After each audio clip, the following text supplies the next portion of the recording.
বছরের পর বছর চলে গেল, কিন্তু আপনার সন্তানের হিফজ এখনো শেষ হচ্ছে না। আপনার সন্তানকে আপনি কত বছর বয়সে মাদ্রাসায় ভর্তি করাবেন? আপনার সন্তানের বয়স অনেক বেশি হয়ে গেছে, কিন্তু আপনি তাকে মাদ্রাসায় পড়ানোর জন্য ইচ্ছুক। এখন কোন বিভাগে ভর্তি করাবেন, কোন বিভাগে ভর্তি করালে আপনি উপকৃত হবেন, আপনার সন্তান আলেম হবে, হাফেজ হবে? তো ফুল ভিডিও দেখেন এবং সঠিক সমাধান নিয়ে যান।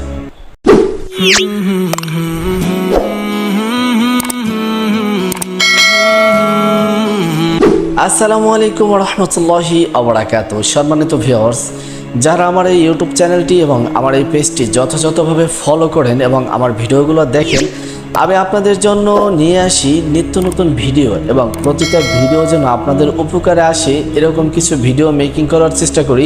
তো আজকের ভিডিওটা হচ্ছে আপনার সন্তানকে আপনি কিভাবে মানুষ করবেন, আপনার সন্তানকে আপনি মাদ্রাসায় ভর্তি করালে কী কী উপকার হবে, এবং আপনার সন্তানকে আপনি কিভাবে মাদ্রাসায় পড়াবেন, কোন নিয়মে পড়াবেন, সেই বিষয় নিয়ে কিছু আলোচনা করব। সর্বপ্রথম, আপনার সন্তানকে আপনি মাদ্রাসায় কত বছর বয়সে ভর্তি করাবেন? ইতিমধ্যে আমার একটা ভিডিও ভাইরাল হয়েছে। ভিডিওটায় আপনারা অনেকে অনেক রকম কোশ্চেন করেছেন, যে হুজুর অনেক রকম কোশ্চেন করেছেন যে আপনার সন্তানকে আপনি কত বছর বয়সে মাদ্রাসায় পড়াবেন, আপনার সন্তানের নাজেরা দুর্বল, আপনার সন্তান এখনও বছরের পর বছর চলে যাচ্ছে, হাফেজ হচ্ছে না, মাদ্রাসায় ভর্তি করিয়েছেন, হাফেজ হচ্ছে না। তারপর আপনার সন্তান অনেক বয়স হয়ে গেছে, কিন্তু মাদ্রাসায় ভর্তি করাতে চাচ্ছেন, কোন বিভাগে ভর্তি করাবেন, এইসব পরামর্শ আপনারা অনেকেই চেয়েছেন বা অনেকে আমার কন্ট্যাক্ট নাম্বারে যোগাযোগ করেছেন। তো আপনাদের সকলের জন্য আরও একটি গুরুত্বপূর্ণ ভিডিও নিয়ে এসেছি। অবশ্যই সকলে ফুল ভিডিও দেখবেন এবং আপনার সন্তানের জন্য সঠিক সমাধান নিয়ে যাবেন। তো সর্বপ্রথম কথা হচ্ছে, আপনার সন্তানকে আপনি মাদ্রাসায় কত বছর বয়সে ভর্তি করাবেন? আপনার সন্তানকে যদি আপনি ভালো মানের হাফেজ এবং ভালো মানের আলেম বানাতে চান, তাহলে আপনার সন্তানকে আপনার কোল থেকে 5 থেকে 6 বছর বয়সী ছেড়ে দিতে হবে। আপনার সন্তানকে আপনি 5 থেকে 6 বছর বয়সী কিন্তু তাকে ছেড়ে দিতে হবে। ছেড়ে দিবেন বলতে, আপনার সন্তানকে পড়াশোনার জগতে ঢোকাতে হবে। যদি আপনার সন্তানকে ভালো একটি শিক্ষিত সন্তান হিসাবে গড়ে তুলতে চান, বিশেষ করে এখনকার বর্তমান মাদ্রাসাগুলোতে আপনার দেখা যাচ্ছে নুরানিতে বাংলা, ইংরাজি, অঙ্ক, সাধারণ জ্ঞান, তারপরে আরবি, সমস্ত মানে অল সাইড নিয়ে একটা মাদ্রাসায় কিন্তু বর্তমানে প্রতিটা মাদ্রাসায় ক্লাস হচ্ছে। তো সেক্ষেত্রে আপনার সন্তানকে যদি আপনি একেবারে পরিপূর্ণভাবে এক কথায় অলরাউন্ডার বানাতে চান, বাংলা, ইংরাজি, অঙ্ক এবং আরবি সব বিষয়ে যদি আপনি পারদর্শী বানাতে চান, তাহলে আপনার সন্তানকে 5 থেকে 6 বছর বয়সী আপনার কোল থেকে তাকে শিক্ষাগত প্রতিষ্ঠানে ছাড়তে হবে। তাহলে আপনার সন্তানকে ছোটবেলা থেকে শিশু এবং প্রথম, দ্বিতীয় জামাত, তৃতীয় জামাত এভাবে তাকে গড়াই তুলতে বাংলা, ইংরাজি, অঙ্ক এবং আরবি সব বিষয় থেকে পারদর্শী বানাতে একটা ওস্তাদ পারবে, যদি আপনার সন্তানকে এই বয়সে আপনি মাদ্রাসায় দেন। তারপরে যখন বাংলা, ইংরেজি, অঙ্ক শিখবে, পাশাপাশি আরবি শিখবে, তারপর আপনার সন্তানকে কিন্তু আমি হিফজে ভর্তি করান, তাহলে মানে একবারে 10 থেকে 12 বছর বয়সের ভিতরেই সে একজন পাক্কা ভালো মানের একজন হাফেজ হয়ে কিন্তু সে বের হতে পারবে। তারপর দ্বিতীয় নম্বর কোশ্চেন হচ্ছে যে হুজুর, অনেকেই কোশ্চেন করছেন যে হুজুর আমার সন্তানের বয়স হয়ে গেছে 7-8 বছর, 9 বছর হয়ে গেছে, কিন্তু আমার সন্তানকে আমি এখন মাদ্রাসায় ভর্তি করাতে চাচ্ছি, মাদ্রাসায় পড়াতে চাচ্ছি, ভালো মানের আলেম বানাতে চাচ্ছি, হাফেজ বানাতে চাচ্ছি। তাদের জন্য পরামর্শটা হচ্ছে যে আপনার সন্তানের বয়স যদি বেশি হয়ে যায়, তো সেক্ষেত্রে যেহেতু 7-8 বছর হয়ে যায়, তাহলে আমার পরামর্শ হচ্ছে আপনার সন্তানকে আপনি তাকে নিয়ে একটু বেশি মেহনত করবেন, বেশি কষ্ট করবেন। সর্বপ্রথম কথা হচ্ছে, তাকে ওস্তাদদের সাথে আলোচনা করে তাকে আপনি কায়দা আমপাড়া পড়িয়ে তাকে কোরআন শিফ নাজারটা পড়াবেন, নুরানিতে তাকে ভর্তি করাবেন না। পাশাপাশি যদি বাংলা, ইংরেজি, অঙ্ক চান, তাহলে ওইটা আপনার কষ্ট করতে হবে কি, আপনি সুন্দরভাবে এটা গাইডলাইন করে পাশাপাশি এটা আপনাকে একটু ভালোভাবে পড়াতে হবে। তারপরে 7-8 বছর বয়সে যখন সে নাজারা পড়বে এবং আপনি পাশাপাশি একটু গাইডলাইনে যদি তাকে বাংলা, ইংরেজি, অঙ্ক এগুলো পড়ান, তাহলে পাশাপাশি মোটামুটি দেখা যাচ্ছে সে ভালো একটা সাইন করতে পারবে। এবং আপনি বাংলা, ইংরেজি, অঙ্ক মোটামুটিভাবে পড়াবেন এবং হুজুররা সুন্দরভাবে তাকে নাজারা পড়াবে, তারপর হিপস পড়াবে, দেখা যাচ্ছে 10 থেকে 11 বছরের ভিতরেই সে কিন্তু একজন ভালো মানের হাফেজ হবে। হাফেজ হওয়ার পরে আপনি কমে লাইনে ভর্তি করতে পারেন, আপনার রুচি সম্মত আপনি যে লাইনে পড়াতে চাচ্ছেন। তা আমার পরামর্শ অনুযায়ী আপনি যদি তাকে হাফেজ হওয়ার পরে ভালো মানের একটা আলেম বানাতে চান, তাহলে অবশ্যই তাকে কওমি মাদ্রাসায় কিতাবখানায় ভর্তি করাবেন। আরও একটা প্রশ্ন নাম্বার 3, যে হুজুর, আমার সন্তান বছরের পর বছর হাফেজি পড়তেছে, হিফজখানায় পড়তেছে, কিন্তু আমার সন্তান এখনো হাফেজ হচ্ছে না, এটা কি করণীয়?